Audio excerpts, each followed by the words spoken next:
English నేర్చుకోవడం, అనర్గళంగా మాట్లాడడం మీ కల? వెంటనే కాల్ చేసి క్లాసెస్‌కి రిజిస్టర్ అవ్వండి.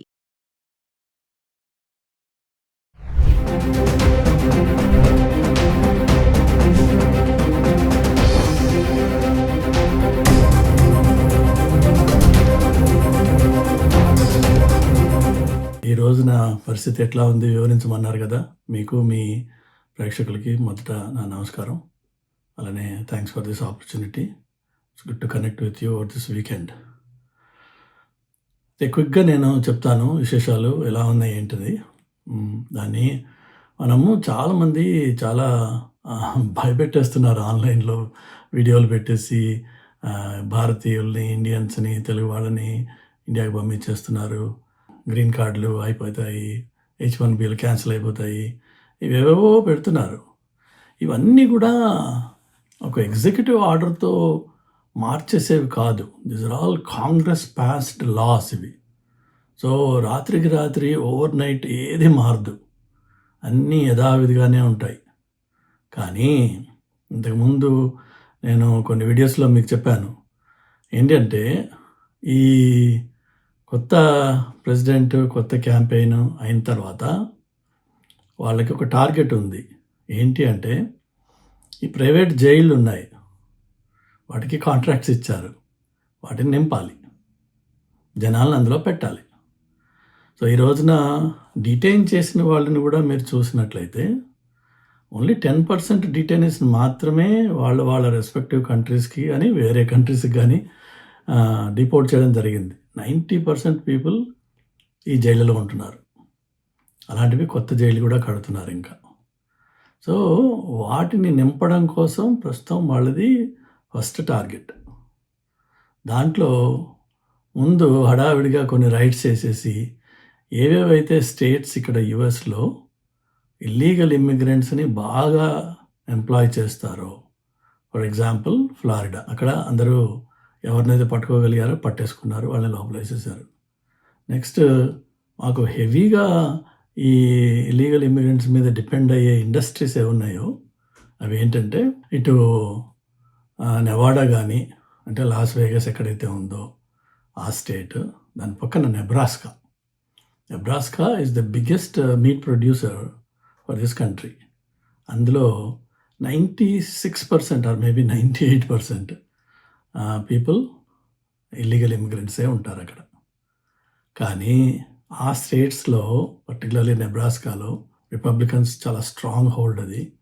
వాళ్ళు గెలవడం కూడా 50-60% పాయింట్స్ తోటి గెలిచారు. సో అంటే సూపర్ మెజారిటీ తోటి, విచ్ మీన్స్ దట్ ఎవరెవరైతే వాళ్ళకి ఓట్లు వేసారో వాళ్ళకి ముందే తెలుసు ఇలా జరుగుతుంది అని.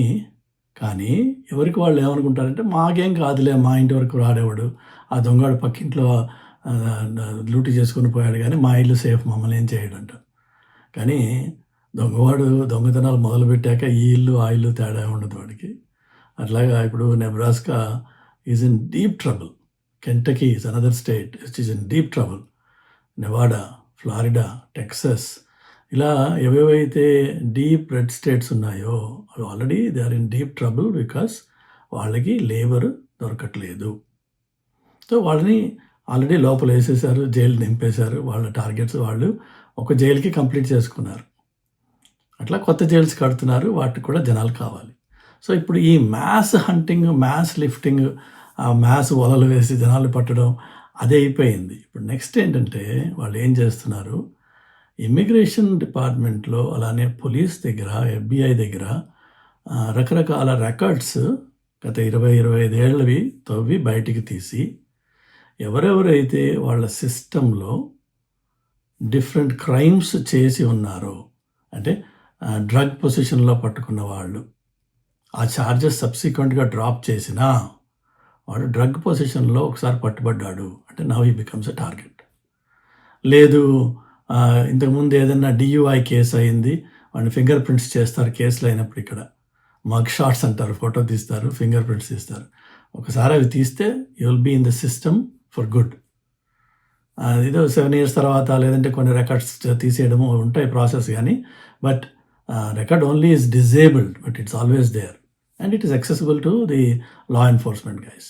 వీళ్ళు ఆ గత చరిత్రలన్నీ తవ్వి ఎవరెవరికైతే ఇంతకుముందు ఇమిగ్రేషన్ ఇష్యూస్ అయినాయో, ఏదైనా రిమూవల్ నోటీస్ దాకా వచ్చి వాళ్ళు సబ్సిక్వెంట్గా వేరే మ్యారేజ్ ఏదైనా చేసుకుని ఇప్పుడు మళ్ళీ ఆ మ్యారేజ్ ద్వారా గ్రీన్ కార్డ్ సంపాదించుకునే ప్రయత్నాల్లో ఉన్నారు, వాళ్ళని కూడా ఇప్పుడు వాళ్ళందరినీ అలాంటి వాళ్ళని టార్గెటెడ్గా వాళ్ళ ఇళ్ళకెళ్ళి నాక్ చేసి పికప్ చేస్తున్నారు. సో అది ఈ స్టేజ్లో ఇప్పుడు అది నడుస్తోంది. సో ఒక విధంగా చెప్తే ఇప్పుడున్న వాతావరణంలో ఇండియన్స్ పర్టికులర్లీ ఈ కొత్తగా వచ్చిన స్టూడెంట్స్ కానీ H1B వీసా మీద ఉన్నవాళ్ళు కానీ జనరల్గా గత 5-6 ఏళ్లలో 10 ఏళ్లలో వచ్చిన వాళ్ళు ఎంప్లాయ్మెంట్ బేస్డ్ వస్తారు కాబట్టి ఇంకా అంత ముదిరిపోరు కాబట్టి వాళ్ళకి ఏమాత్రం లా ఎన్ఫోర్స్మెంట్ హిస్టరీ లేకుండా ఉంటే వాళ్ళు భయపడాల్సిన అవసరం లేదు. ఎవరు వచ్చి భుజం తట్టి నీ కాగితాలు చూపించమని అడగరు. ఒకవేళ అడిగితే మనం ఒక కాపీ క్యారీ చేస్తే వచ్చిన నష్టమేం లేదు. కానీ ఎవరు భయపడాల్సిన అవసరం లేదు. అన్లెస్ మనము బాగా తాగేసి మంచి సౌండ్స్ పెట్టి డ్యాన్సులు చేసి పక్కింటి వాడో ఎదురింటి వాడో పోలీస్ కంప్లైంట్ ఇచ్చాడు అనుకుందాం, యు ఆర్ ఇన్ ట్రబుల్. లేక తాగి డ్రైవ్ చేసి DUI కేసు అయినా అయింది, మైనర్ యాక్సిడెంట్ అయినా సరే you are in trouble. So all those people ఎవరెవరికైతే వెనక ఈ గత కాలంలో లా ఎన్ఫోర్స్మెంట్తో ఎన్కౌంటర్స్ అయ్యాయో they are in trouble. They have to be careful. But ఎవరెవరికైతే అలాంటి ఏ గొడవలు లేవో వాళ్ళు వరి అవ్వాల్సిన అవసరం లేదు. అది ఫస్ట్ నేను చెప్పదలుచుకున్నాను, ఎందుకంటే it gives some assurance to people, particularly మీ ఆడియన్స్కి. ఇక నెక్స్ట్ వచ్చేసి ఒక నాన్ సిటిజన్స్ అంటే ఎవరెవరికైతే సిటిజన్షిప్ పాస్పోర్ట్ US పాస్పోర్ట్ ఉందో వాళ్ళు ట్రావెల్ చేయడానికి ఏమి ఇబ్బంది లేదు. We can go out and come back, no issues. కానీ ఎవరెవరైతే ఇమిగ్రేషన్ మీద అమెరికాలో ఉన్నారో, ఇంక్లూడింగ్ గ్రీన్ కార్డ్ ప్రాసెస్ నడుస్తూ I-140 వచ్చి H1B రెన్యూ అవుతున్న వాళ్ళు కూడా, లేకపోతే ఇలా వచ్చే విజిటర్స్, లేకపోతే F1 మీద ఉన్న స్టూడెంట్స్, వీళ్ళందరూ కూడా ట్రావెల్ చేయకుండా ఉండడం మంచిది. కనీసం ఒక 6 నెలల పాటు just stay calm, quiet and be in your place. మీకేం ప్రాబ్లమ్స్ రావు. ట్రావెల్ చేయొద్దు. అనవసరంగా ట్రావెల్ చేస్తే ఏమవుతుంది అంటే మీరు వెనక్కి వచ్చేటప్పుడు వాళ్ళు మిమ్మల్ని చాలా ఇబ్బంది పెట్టే అవకాశం ఉంది. ఆ ఇబ్బందుల్లో మొట్టమొదట ప్రశ్నలు అడుగుతారు, అవన్నీ ఒక ఎత్తు. రెండోది మీ ల్యాప్టాప్, మీ సెల్ ఫోన్, మీ అన్ని సోషల్ అకౌంట్స్ వాళ్ళు యాక్సెస్ అడుగుతున్నారు. అది ఇవ్వకపోతే మిమ్మల్ని అలౌ చేయరు లోపలికి. బికాజ్ ఇవ్వలేదు అంటే అందులో ఏదో సస్పిషన్ ఉందన్నమాట. ఇస్తే ఆ ఇచ్చిన దాంట్లోనే ఎక్కడైనా కమెంట్స్లో మీరు ఏదైనా anti government comments, anti government sentiments or anti government agents or influencers or పొలిటీషియన్స్ని మీరు ఫాలో చేస్తూ ఉంటే, like Facebook or Twitter or other places, అవన్నీ they can lead to some serious trouble with the port of entry. Because వాళ్ళు సమూలంగా అన్ని విధాలుగా కూడా వచ్చేవాళ్ళని వెరిఫై చేస్తున్నారు. ఏమాత్రం మీరు యాంటీ ట్రంప్ కమెంట్స్ చేస్తే immediately your entry will be rejected. Including యూరోపియన్స్కి అలా రిజెక్ట్ చేశారు వాళ్ళు ఈ రీసెంట్ టైమ్స్లో. సో అలాంటివి ఏమన్నా ఉంటే మాత్రం దయచేసి క్లీన్ చేసుకోండి and don't get into any politically motivated and politically active unions or movements or protest or anything like that. Just stay away from them. వీలైతే కార్ అక్కడ పక్కన పార్క్ చేసి వెళ్ళిపోండి అక్కడి నుంచి. Don't stay anywhere in the neighbourhood. ఏ వీడియోలో ఎక్కడ పట్టుబడ్డా ట్రబుల్ వచ్చే అవకాశం ఉంది. అలా కాకుండా అన్ని పేపర్లు క్లీన్గా ఉన్నాయి, మీ దగ్గర మొత్తం డాక్యుమెంటేషన్ ఉంది, you're doing a clean good job and you're with solid established top notch employer and you been here for some time, మీ దగ్గర మీ పేపర్స్ ఉన్నాయి, హాయిగా దర్జాగా వెళ్ళొచ్చు, దర్జాగా రావచ్చు, ఎవరు మిమ్మల్ని ఆపరు. బికాజ్ మీకు ఆ క్రెడిబిలిటీ ఉంది, మీ ఎంప్లాయర్తో ఉంది, మీ క్లీన్ రికార్డ్తో ఉండాలి, అలానే మీ దగ్గర డాక్యుమెంటేషన్ ఉండాలి. నో ప్రాబ్లం దాని గురించి. అడిగితే అడగచ్చు, ఆపితే ఆపచ్చు, but who cares, you just answer the question. ఆ ఆన్సర్ చేసే కేపబిలిటీ, ఆన్సర్ చేయడానికి కావాల్సిన material, preparation and be mentally prepared that if they going to ask you questions you have the answers. The same thing ఎవరైతే India నుంచి వాళ్ళ పేరెంట్స్ని పిలుస్తున్నారో వాళ్ళకు కూడా అదే అప్లై అవుతుంది. పేరెంట్స్ని ప్రిపేర్ చేయండి. అది వెర్నాక్యులర్ లాంగ్వేజ్ అయినా లేక ఇంగ్లీష్ అయినా, ఏం అడిగితే ఏం చెప్పాలి, ఎంతవరకు ఆన్సర్ ఇవ్వాలి, ఈ విషయాలు తెలియాలి. తెలిస్తే వాళ్ళు ఏమి ఇబ్బంది పెట్టరు. ఎందుకంటే ఆఫ్టర్ ఆల్ దేనో వచ్చేవాళ్ళు పేరెంట్స్. సో వాళ్ళని మనము ఇబ్బంది పెడితే వీడికి వచ్చే లాభమే లేదు. వాళ్ళకి ఏంటంటే ఈ వచ్చిన పేరెంట్ మళ్ళీ వెళ్ళిపోతాడా లేదా అదొకటే వాళ్ళకి కావాల్సింది. సో ఆ రిటర్న్ టికెట్ మిగిలిన డాక్యుమెంటేషన్ ఉండాలి. ఇంకొక ప్రాబ్లం ఎవరికి వస్తుంది అంటే గ్రీన్ కార్డ్ హోల్డర్స్. అమెరికాలో ఇంతకుముందు కూడా నేను ఒక వీడియోలో చెప్పాను, నేను ఒక పర్టికులర్ కమ్యూనిటీ ఉంది. వాళ్ళు దాదాపు 60-70% of hotel chains like days in అని, అంటే middle level hotels, neither too expensive not two cheap, ఆ వాటిల్ని they own, literally 70% of them వాళ్ళు ఓన్ చేస్తారు. వాళ్ళు ఏం చేశారంటే గత 30-40 ఏళ్ళ నుంచి వస్తున్న వాళ్ళకున్న అలవాటు ఏంటంటే ఒకసారి ఒకటికి సిటిజన్షిప్ రాగానే వాడి ఖాతాల్లో ఎంతమందికి వాడు వీలైతే అంతమందికి గ్రీన్ కార్డులు వాళ్ళు స్పాన్సర్ చేసేసారు. అది ఒకప్పుడు, ఇప్పుడైతే 12.5 ఏళ్ళు వెయిట్ టైం తీసుకుంటుంది, ఒకప్పుడు కొంచెం తొందరగా వచ్చేది. సో ఇప్పుడు చాలామంది యాక్చువల్గా న్యూయార్క్ ఎయిర్పోర్ట్ నుంచి ఎప్పుడన్నా మీరు ట్రావెల్ చేస్తే చూస్తారు, చాలామంది ఒక నోరు తెరిస్తే ఒక ఇంగ్లీష్ ముక్క రాదు వాళ్ళకి, గుజరాతీ తప్ప వేరే ఏం మాట్లాడలేరు, కానీ వాళ్ళకి అందరికీ గ్రీన్ కార్డులు ఉంటాయి. వాళ్ళు సిటిజన్షిప్ తీసుకోరు, ఎందుకంటే వాళ్ళకి ఇండియన్ సిటిజన్షిప్ కావాలి, ఇండియాలోనే ఉంటారు వాళ్ళు. కానీ ఎవ్రీ 6 months ఇక్కడ 6 నెలలు అక్కడ 6 నెలలు చేస్తూ ఉంటారు.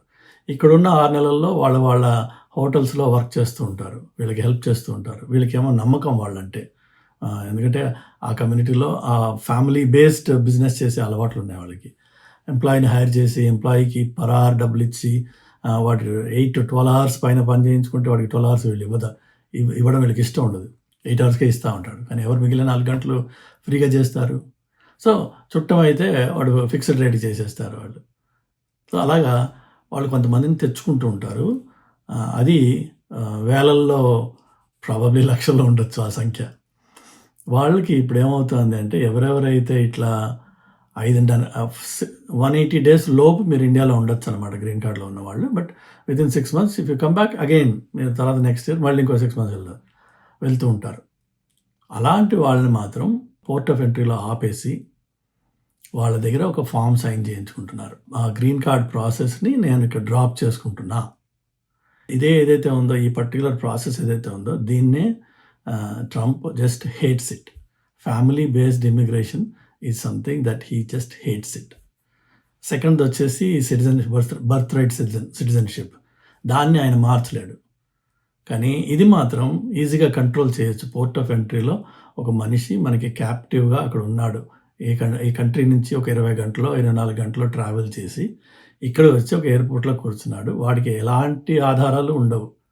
అంటే ఆధారం అంటే నేను అనేది డిపెండెన్సీ ఏంటి, ఎవరితోనా మాట్లాడి ఎవరైనా డిఫెండ్ చేసి ఎవరికైనా కన్సల్ట్ చేసి ఆ అవకాశం ఏమి లేకుండా వాళ్ళని ఒక్కడిని ఐసోలేట్ చేసి they are compelling for them to sign their rights away. దానివల్ల ఏమవుతుందంటే ఆసారి మాత్రం వాడిని లోపలికి రానిస్తారు గ్రీన్ కార్డ్ మీద, బట్ సబ్సిక్వెంట్గా ఆ గ్రీన్ కార్డ్ పోతుంది. పోయేటప్పటికి then becomes a normal tourist visa మీద మళ్ళీ రావచ్చు తర్వాత కావాలంటే, బట్ గ్రీన్ కార్డ్ నుంచి పైప్ లైన్ నుంచి మాత్రం పోతాడు అనమాట. అది ఎక్కువ స్ట్రెస్ జరుగుతుంది పోర్ట్ ఆఫ్ ఎంట్రీలో. గ్రీన్ కార్డ్ హోల్డర్స్ ఈ విధంగా వచ్చేవాళ్ళు. అలా కాకుండా ఇక్కడే 5 ఏళ్ళ నుండి 4 ఏళ్ళ నుండి 3 ఏళ్ళ నుండి 3 monthsకి 2 monthsకి ఆర్ 1 monthకి 3 weeksకి అలా వెళ్ళొచ్చేవాళ్ళు, వాళ్ళకి ఏమి ఇబ్బంది లేదు. Because green card holder is a permanent resident, legally you have the authorisation to come into the country. But ఎవరెవరైతే ఇట్లా 6 నెలలు ఇక్కడ 6 నెలలు అక్కడ చేస్తూ ఉంటారో వాళ్ళకి మాత్రం పోర్ట్ ఆఫ్ ఎంట్రీలో ఇబ్బంది జరుగుతుంది. అలానే ఎవరెవరికైతే గత కాలంలో ఏమాత్రం లా ఎన్ఫోర్స్మెంట్తో ఎన్కౌంటర్స్ అయినా వాళ్ళందరినీ ఇబ్బంది పెడుతున్నారు. సో కాబట్టి చాలామంది ఇప్పుడు అడ్వైజ్ మీరు చూస్తే కూడా ఏం చెప్తారంటే don't travel, non citizens please don't travel. అది బ్రాడ్ బ్రష్డ్ అడ్వైజ్ అది. కానీ నేను అనేది ఏంటంటే ఓకే, నాన్ సిటిజన్ అయినా నీ దగ్గర ఒక క్రెడిబుల్ ఎంప్లాయ్మెంట్, దాని ప్రూఫ్, దాని స్పాన్సర్షిప్, దాని లెటర్, అలానే return tickets, and then you have a genuine reason ఎందుకు వెళ్ళావు. ఫైనలీ అడిగినప్పుడు ప్రశ్న ధాటిగా, కాన్ఫిడెంట్గా, క్లియర్గా చెప్పే కమ్యూనికేషన్ స్కిల్ ఉన్నట్టయితే హాయిగా వెళ్ళి రావచ్చు. ఇబ్బందులు ఉండనే ఉంటాయి, ఓకే, కొంచెం లెవెల్ ఆఫ్ స్క్రూట్ని ఒక 2 notches పెరుగుతుందేమో, బట్ అంతే తప్ప అంతకంటే ఇబ్బంది ఏమి ఉండకపోవచ్చు అని నా ఉద్దేశం. దయచేసి ప్లీజ్ కేర్ఫుల్గా ఉండండి. కంట్రీలో ఉన్నవాళ్ళు don't get into any trouble, any sort of trouble. You are in big problem. Because వాళ్ళకి ఎలాంటి వాడు దొరికినా అకౌంట్ పెరగాలి వాళ్ళకి. So be careful.